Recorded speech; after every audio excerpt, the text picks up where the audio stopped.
What's going on, everybody? I hope you're having a happy and healthy day wherever you are in the world. Coming at you live right now, we're going to be talking about everything going on in the cryptocurrency markets right now, from altcoins pumping without Bitcoin, miner difficulty dropping for Bitcoin miners becoming profitable once again, as well as some massive sponsorships and crossovers into mainstream culture. Today, we have a jam-packed show for you, and we're going to be doing it condensing it into a short and very, very effective segment so that you guys can get all the information you need with just a small amount of time here on the channel. That's right. If you guys are excited for an efficient live stream, then go ahead, destroy that like button. And remember, each and every comment on this video is entered to win your own hardware wallet, as always. And if you like content like this, make sure you subscribe and put that bell notification on. That's right, my Bell Squad. What's up, guys? I hope you're doing well. And let's dive in here. Let's not waste any time. If you guys are excited, let me see some love in the chat. I cannot see anybody seeing me live yet, so let me make sure that we are indeed live. If you guys see me live, go ahead and say something in the chat, and we'll make sure that we get this party started here. Oh, I see crypto banter in the chat. What's going on? Mr. Ran Nooner himself. So good to see you guys. There we go. It seems like we are indeed live. And with that, let's dive in. We have here an amazing day on the alts. Once again, guys, if you guys are excited, smash that like button. Ran, I know you didn't like yet. Make sure you like. So we have a great day here. We have alts pumping and Bitcoin pretty much flat here. So, you know, as we see, we have a 2% pump here. It's not really a pump. We're looking for some massive movement on Bitcoin to the upside or the downside. And that's why we're still in a bit of a cautionary mode here. But as things get a little boring here in Bitcoin land, what we're seeing is coins like Axie, right? Coins like Axie, which have user-based activity. It's a video game that people are playing, granted a pay-to-earn model, but still we're seeing gaming and NFTs starting to really shine. Flow blockchain with a nice pump. Harmony 1 making some nice gains as well. And KuCoin shares, KCS, still clinging on to these gains from yesterday. A really nice chart here on the 7-day. And as we go down, we see actually quite a nice performance out of NFT projects here towards the top. But what we're seeing is just several double-digit gainers. And, you know, we're wondering, is this the beginning? Is this the altcoins starting to wake up from their bottoms? I'm going to give you my perspective on it in just a few moments here. But for now, let's just observe here. What we see here is that DeFi is pumping, the biggest gainer here, Index Finance, pretty small cap coin here at 60 mil. And then we have Lido pumping as well. But we only have a couple of coins over 20% gainers. If we pop over into the NFT world, what we see is we have several coins here above 20%. And like I was saying, you know, NFT projects have been hit harder, and so they're going to bounce back harder. That's sort of the nature of the markets here in crypto land, is things that get hit hard bounce back pretty hard. Now, does that mean that we're back into full bull mode? We're going to get to the bottom of that question and more as we go through. But let's first hop over and do some news of the day and see what's going on here in crypto land. Most notably, we have Bitcoin miner revenue jumping. I'm going to go ahead and spread this out a bit. Bitcoin miner revenue is jumping 50% in 4 days. And this is the beauty of Bitcoin and the beauty of an algo that adjusts difficulty as the changes in hash rate occur. And so as the hash rate, the exodus, the bottoming of the hash rate seems to have been put in here, we're seeing now Bitcoin miner revenue jumping again. And as miner revenue jumps, we get more and more miners. It becomes a better environment to secure the network. So this is a very healthy fundamental indicator for Bitcoin. But is this going to change things and make the Bitcoin price fly up and to the right again? I don't think that that's the direct response. But again, this is a healthy indicator. We also see this battle for 35K as we see traders agreeing that a big volatile move is incoming. You know, Bitcoin only stays boring for so long, and especially after these periods of huge volatility, like we saw through, you know, pretty much October through March, and on the downside from May to June, you know, it takes a while for that volatility to just go flat. But we've been going pretty flat, so it seems like there's a big move incoming. Let's hope it's to the upside. Again, I'm still very much so on a wait and see mode, just doing small sort of regular buys on Ethereum and Bitcoin, just kind of nibbling, right? But I have most of my stable coins to the side, just kind of waiting to see what's going on with the market. I'm not trying to die a hero here and go out in a blaze of glory. That's not how I'm playing this particular market. And I'm preaching caution because I think it's a cautionary market, and I hope you guys can appreciate that. 812 people in the chat right now. If you guys are enjoying this, go ahead, give me a thumbs up. And we're going to get to the bottom of where I think the market is right now, what I think is coming next. We also have Ethereum as the top topic of discussion here by Goldman Sachs as we come up to this Ethereum hard fork. Now, if you guys don't know what's going on, Ethereum is upgrading its protocol for the first time in forever. And that means that we're going to get a more efficient Ethereum base layer. What that means for Ethereum as a community is that Ethereum will start being burned for the first time in history and will potentially become a deflationary asset. Now, that mixed with just this amazing network effect coming from DeFi and NFTs around Ethereum, and I think you have a cocktail for Ethereum having a very, very, very positive outlook for the next few months and years. And again, there is a possibility, not a high probability, but a possibility of Ethereum catching up and potentially even chasing down Bitcoin and market cap. And if that happens, if Ethereum becomes the dominant asset, well, some will say that's obvious because it has so many technological advantages over Bitcoin. Others will claim that this is horrible for the ecosystem. Look, it's never one side or the other. It's never so extreme. But there is a real possibility here that Ethereum's popularity could continue to grow here as we see Bitcoin become quite stagnant, because the narrative around Ethereum just continues to blossom, whereas the narrative around Bitcoin is very much so a hedge against inflation. Some people are calling Bitcoin or the current monetary environment deflationary. So there's still a little bit of question as to how exactly Bitcoin will react over the coming months. Obviously, long term, we're all bullish. But obviously, as a builder myself, someone who builds technology, you can't help but love and be in love with what Ethereum has created. Not always from a tech standpoint, but from a community and developer standpoint. The innovation is amazing. And so we're going to be talking a lot about layer 2 scaling. Layer 2 scaling is probably the hottest button topic of the world right now, because if a proper L2 in the form of Arbitrum, Optimism, or ZK Sync comes in to this particular environment, granted, we already have Immutable X for NFTs, we have Polygon, which operates a little more like a sovereign L1, but if we actually get scaling on Ethereum, this could be an opportunity for when the normies, when the herd comes back into this ecosystem, seeing a growth that is unabated, seeing a growth that has no infringement from the technology, no blockers. And that would be one of the most beautiful things of all time. If you look at the history of the internet, granted, everyone had dial-up back in 1998 or whatever, but how many people used the internet in their everyday lives for really common use cases? Probably not that many, right? People used it more on a touch-and-go basis. So when you're thinking about L2 scaling, this is the thing that will allow for that seamless mobile Wi-Fi always connected feeling that we got from the iPhone and the mobile web, which was really in the late 2000s. That was when people really became, I think, most internet addicted through apps like Facebook and Instagram, eventually Uber. Those are the apps that really, really took the internet and made it just so addictive. And so I believe that we're going to be seeing those particular use cases coming, and it's going to happen in a wild blaze of glory, but it's going to happen only when we have scaling. We cannot support the user base right now. Every time big user bases come in, even to BSC, even to Polygon, we see the weight actually putting a lot of pressure on the underlying blockchains, and we see some actual technical issues. So once Ethereum L2s properly scale, once we get more of these blockchains deployed like Polkadot and Cardano, I believe that that's the best solution for normies coming back in and actually staying in. I'm going to be talking a little bit about the state of the market in a couple of minutes, because I do believe that we're still in a very, very unhealthy state with the altcoin markets. And that's why I do believe that the good tech is still not getting the attention it deserves. And unfortunately, memes and stuff like that are just drawing way too much mind share and way too much capital. We also have institutional investors claiming they want to buy more Bitcoin. This doesn't mean too much because we saw this all throughout 2018. We saw a lot of these types of articles. I don't read too much into these particular pieces of news. But I do like that Visa has reported over $1 billion in spending in crypto in the first half of 2021. Again, Bitcoin and crypto are very good for business, and the more this becomes a common sort of clear fact, the more that crypto will become ingrained in our modern economy, and the more that governments will become very tolerant and friendly to it. So that's very, very exciting to see the growth of businesses around crypto. These are strong fundamental indicators. So these are all very positive and very good foreshadowing for the future of crypto.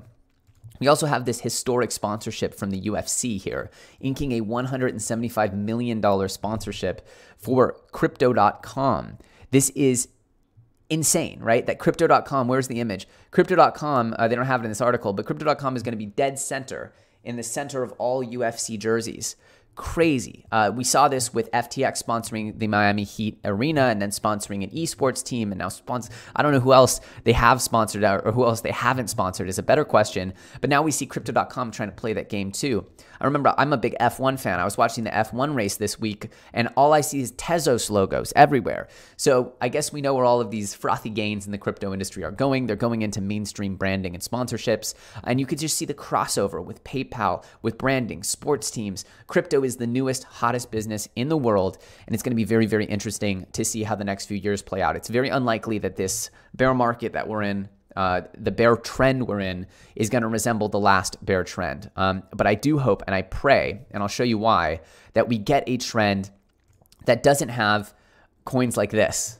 It doesn't have coins here. Let me go ahead and center this again. Here's the problem. We have coins like whatever this is, Inu, dominating.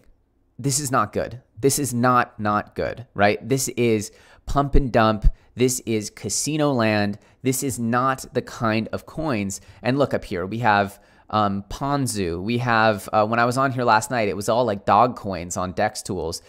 A UFO coin, right? These are all just casino coins. And what we really need is to understand that what we're doing here in crypto is pursuing technologies that have the ability to bring more prosperity, freedom, services, literal banking the unbanked, bringing democracy to places with no rule of law. We have the ability to bring applications that dramatically disrupt industries like gaming, art, finance itself. And it's none of this stuff. And so this is where we have to understand that currently the market is still filled with so much froth that I do believe that this bear market, this bear trend has not done the shaking out that is usually required for the market to then reset. Now, there's two ways to look at this. Either we're just at the beginning of this massive never-ending green candle bull run, and this was the disbelief stage. And so we just have so much more to go, and it's just going to be riddled with scams throughout the process. Or we have a potential outcome where this does shake out a lot of the noobs and eventually the casino goes quiet. That would be the two scenarios. So either we're about to see the most never-ending bull run of all time. Great possible outcome. Again, if that happens, we got nothing to worry about. Everyone's going to be able to sit back, relax, and watch their coins multiply with gains. And next time, you're going to be smart and you're going to take your profits into USDC, ETH, and Bitcoin so that you're not left in the same position that you were this time. Now, the other possibility is that this shakeout needs to go on longer. And when I say longer, I don't mean years. I mean months, right? It could go on for a few more months. People get tired of this, right? That's what I'm hoping. That's what I'm hoping. It is possible it goes on until 2022, though. So those are the situations I'm looking at. Again, wait and see, not deploying a huge amount of capital because this boring period could lead to something like we had back in August, right? Where back in August, Bitcoin was very boring. Bitcoin was super boring, but if we look at coins like especially like Yearn, give me a Yearn here. If we're looking at coins like Yearn, we see this astronomical growth in August. And granted, it was the beginning of that coin's development, but look, we have this growth of Yearn from, what was it? Just, oh, it doesn't even, okay. So we get Yearn down here at just a few $100 and it goes up to, $45,000 or so. And in this time, Bitcoin was gaining a little, but it was pretty stagnant, right? It was a pretty stagnant coin. And so what we see is that Bitcoin doesn't have to move for there to be magic here. And maybe DeFi does perform as we've all been wondering. We knew that DeFi mania hit in 2020 while Bitcoin was stagnant. Is that going to happen again? Is that what we're looking at through this summer? DeFi summer 2.0 with boring Bitcoin. And in that climate, is there a logic for an Ethereum making a run up at Bitcoin, for Ethereum making a run at that #1 spot? Because if Bitcoin stays stagnant, but we get a bull run in ETH and DeFi, well, look, ETH is about not even a 3x away from Bitcoin here. And so if, ETH makes it back to all-time highs here, or I guess makes it back to, about, what would it be, 6K, 6,500, we'll be looking at, maybe about 7K Ethereum. We're looking at ETH flipping Bitcoin if Bitcoin stays stagnant. And that would, of course, send just like massive shockwaves through the crypto community. A lot of people believe that that would not be healthy overall. I personally think Ethereum, I think of it pretty positively. You guys know I'm a big Ethereum bull, so I don't think necessarily that that's a bad thing for the crypto ecosystem. I'm curious what you guys think. Let me know in the comment section below. But that's what I'm looking at is we have two possibilities. We either get this sort of altcoin, season on the bed of a boring Bitcoin. That could be the case. Or we get a full-on multi-month more shakeout where we go crab and probably altcoins continue to suffer until the market really resets psychologically. Curious what you guys think is the outcome. Again, I'm not trading my opinion. I'm not betting hard on either outcome. I'll be here to benefit from either outcome. If alts start going nuts and start doing 5, 10x in this environment, well, then it looks like there's an altcoin party. And again, I think one of the things, an opportunity I missed early this year was when so many new users came in to the channel in January. Now, I had made a point, as you guys know on this channel, of making so many videos on profit taking, on risk management, on understanding low caps, understanding mid caps. And in January, everything was up and to the right, and there was so many new people in the industry, I didn't clock how new they were. And so I'm going to be doing my best, especially if things do go crazy again, to have some really base level knowledge videos that I put out on a regular basis that help people understand how this world works and how to stay protected, because there are tons of opportunities to ride the wave up. But if you ride the wave up and you don't understand the way that things cycle up and down, then you're going to get crushed by the wave as it goes down. Cycles are everything in crypto, and even the best coins are not free from the cycle. So that's what I'll say on that. I'm very excited for the future as always, and I hope you guys realize that even when things got bearish here, I've made probably more content here since we've gone bear mode than I was able to do in the full bull mode because of the just insanity of the moment and the demands. So I'm really excited. I'll be here each and every day making content and helping grow your knowledge, my knowledge together, and hopefully helping us get in position to benefit from the best, most generous, incredible trend in technology and finance, which is this crypto movement. I'm going to turn here to the chat right now. We're going to see about some questions. Okay, we see some. Okay, ooh, there's a fake LEO trades in the chat. Sorry about that, guys. My moderator is currently on vacation. Okay, I'm going to pop. Oh, what's up, Crypto Banter? Thank you for the flames emojis. I'm going to pop up here into the chat and start banning LEO trades crypto. That's not me. Okay. And okay, I think we got most of their comments there. ETH is money, indeed. Don't be angry that you took profits, Ryan111. You always take profits. If you don't take profits and you don't get in the habit of exercising that profit-taking muscle at some point, then you're just never going to have money in the bank. You should never, ever, ever do the thing where you get mad you took those profits. You should be so happy you took those profits. You should go look in the mirror right now, congratulate yourself you took those profits. Because if you don't get in the habit and flex that profit-taking muscle, you're never going to be able to use it when you really need it, which is when the market's super frothy and it looks like you can't lose. When it looks like you can't lose is when you need to be taking profits, and it's going to be super hard to do that if you're not practiced at it, right? It's got to be scientific, right? It's got to be scientific. Okay, let me scroll up and catch some of these super chats. I have not been paying attention to the super chats. I've just been, as Ivan would say, going. Thanks, Elio. Keep rolling. Any advice for U.S. investors on being able to get into early projects? Any legal ways to do it? Yeah, so, a common method is to have an offshore entity that invests. Obviously, this doesn't change any of your tax implications. Still pay tax on all that stuff. But oftentimes setting up an offshore entity, honestly, I'd encourage you guys, this is where having an amazing accountant and an amazing lawyer helps you out. I'm not an accountant or a lawyer, but I do employ the best of the best in that particular field. I encourage you guys to do the same. It is more expensive to do crypto in the United States because you need to have great expert advice in order to perform, in order to do what you need to do here in crypto land. That's what I suggest. Get an accountant, get a lawyer, and figure out what the requirements are for projects.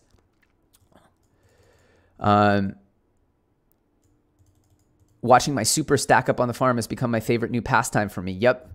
Thank you for that, Zorro. Farming is a big, big use case, especially NFT farming, and we're really excited to highlight some of the upcoming farming partners, as well as just things that we think are very important for NFTs. There was a big flood of NFT projects since January, since February, since the NFT mania hit, and I'm very focused on disruption and making sure that we're focused on evolving the medium, not just adding, not just doing for the sake of doing, but doing things that we think moves the rock forward. That's why since 2018, we've been focused on video games. We think that's the killer application for NFTs, but we also see a lot of very interesting applications in content, in media, in community building. And so that's one of the core focuses that we'll be highlighting in the coming days and weeks. What's your take on Enter Art platform? I actually haven't checked it out, but I will check it out. Thank you for that. What about the largest airdrop in crypto history, fork called Pulsechain, proof of stake that is 4x faster? by a billionaire who gave away hundreds of millions of dollars. I guess this is Richard Hart. Is that who we're talking about? And this is, I guess we're talking about the Hex fork of Ethereum. If that's the case, look, I haven't looked much into Pulsechain. Like I said, guys, you know, Hex has done its thing. It's proven itself out. Not much else to say there. However, I will say that I will want to look more into Pulsechain, because what Hex has proven I don't think is necessarily the case for Hex. But obviously, if we have a huge airdrop here and it's based on the value of Hex, I would see it as probably being a pretty good opportunity. I'll have to look more into it, guys. Like I said, I'm not going to do sort of raw research on live stream. It leads to people sort of snipping the clips and using them on Twitter for their own purposes, their own gains and benefit. What are your thoughts on Blank privacy wallet? Last time I checked, Blank was a cool project. It's supposed to be MetaMask, but with privacy added on the blockchain. I actually looked at, there's a few different projects. I think Blank as well as Mask. Those are all projects that I'm following. I'm an investor in Mask. I'm actually not sure if I'm invested in Blank. I invested in a lot of things over the last few months.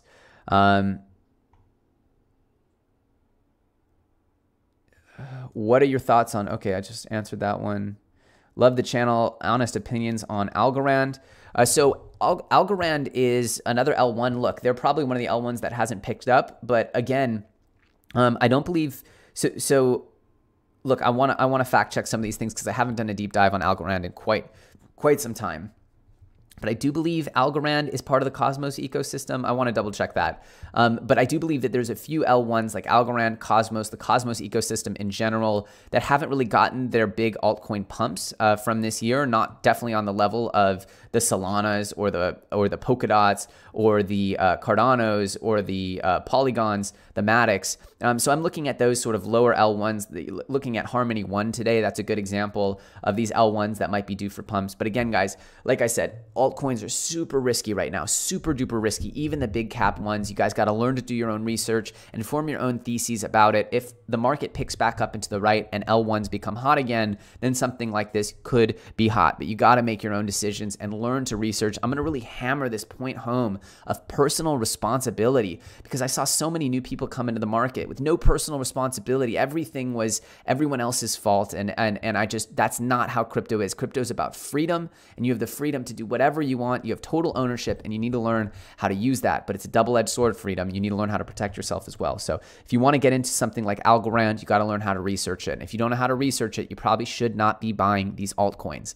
You got to do steps one in front of the other, right? If you don't know what you're doing and you're flying blind, how can you expect to succeed? It doesn't make sense. Okay, could this fake Elios? You are not invited to the party. XRP, not a huge buyer of XRP. I think there's other things I like a little better than XRP. Hey, Elio, Decenter web browser looks good. Excited about the team meeting and timelines. Any thoughts on updated progress on their longevity? No, they just need to build a user base and grow. Like I said, you know, their biggest competitor, BAT, is 100 times bigger than them. You always love to see that. Again, very low cap, very risky. Do your own research. But like I said, I like products and I love products, right? I'm a big believer in the application layer on top of the blockchain. I believe that the application layer, much like Facebook and Instagram and all these things, are what we love. We didn't come to the iPhone because it had an app store. We came to the iPhone because it had this cool app that translates our voice into 17 languages, and this cool app called Instagram, this cool app called Uber. That's why we like the Apple Store. We don't care about the Apple Store. So you can look at the blockchain as the app store and say, well, what are the use cases? What am I going to do with this, right? And I think that the application layer is what we need to be very excited about. Elliot, tell people of Theta. Guys, of Theta. All right, a couple more super chats. Integral, the new Uniswap. I don't know. Certainly don't. I wouldn't call anything the new Uniswap. What's your opinion of charged particles? Yeah, I've been seeing people talk about this one. I'm going to go dive into it. NFT for us beginners. I don't know enough about charged particles to comment on it intelligently here. What do you think about ETH triple halving? I don't know what that means. Tell people of Theta. Guys, I did. Of Theta. All right. What is this? I like that there aren't so many super chats so I can actually read the normal chats and I don't feel guilty. Games over long-term gamer. Share your views on gaming, NFTs, and how this could lead to mass adoption. Okay, so here's the deal. Gaming is the biggest culture in the world. It's like the biggest growth of gaming industry chart. I'm going to go ahead and bring this chart up and I can just show you visually how this has grown since the year like 2000.